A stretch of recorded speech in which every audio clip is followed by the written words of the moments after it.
আমাদের ব্ল্যাক বেঙ্গল, আমাদের জিআই পণ্য অলমোস্ট হারিয়ে যাচ্ছে, কিন্তু black Bengal is one of the best goats in the world,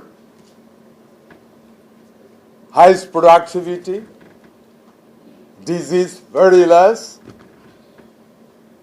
আর আমাদের 1000 বছরের ইতিহাস, এবং meat fibre is thinner than even the chicken. আমি কিছুদিন আগে বেশ অনেকগুলি অ্যাম্বাসেডারকে নিয়ে কাচ্চি ব্ল্যাক বেঙ্গলের বিরিয়ানি খাওয়াইলাম, কারণ আমার মার্কেটিং করতে হবে। এই সরকারের টার্গেট এগ্রো পণ্য হবে আগামী দিনে বাংলাদেশের সবচেয়ে বৃহত্তম রপ্তানি যোগ্য পণ্য। তো আমি বেশ কিছু অ্যাম্বাসেডারকে ডেকে আমি বললাম যে তোদেরকে আমি বিরিয়ানি খাওয়াবো, বলে we like the biryani, okay fine.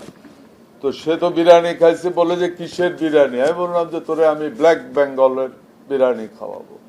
তো সে চিন্তা করতেছে ব্ল্যাক বেঙ্গলে কিছু লোকে নাম জানে, কিছু লোকে জানে না। খাওয়ার পরে প্রথম কয়েকজনে বলল যে গোটের বিরিয়ানিতে তো গন্ধ আছে, এইটাই হলো specialist, that's the only one goat in the world, no bad smell.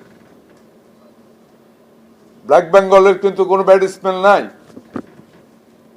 এবং খাওয়ানোর পরে বলল যে পৃথিবীতে বহু ডিপ্লোমেসি দিয়ে আমরা ফেস করছি, আজকে জীবনের প্রথম ফুডটা ডিপ্লোমেসির মুখোমুখি হইলাম। আই ওয়াজ হ্যাপি যে এরা সবাই খুব লাইক করেছে।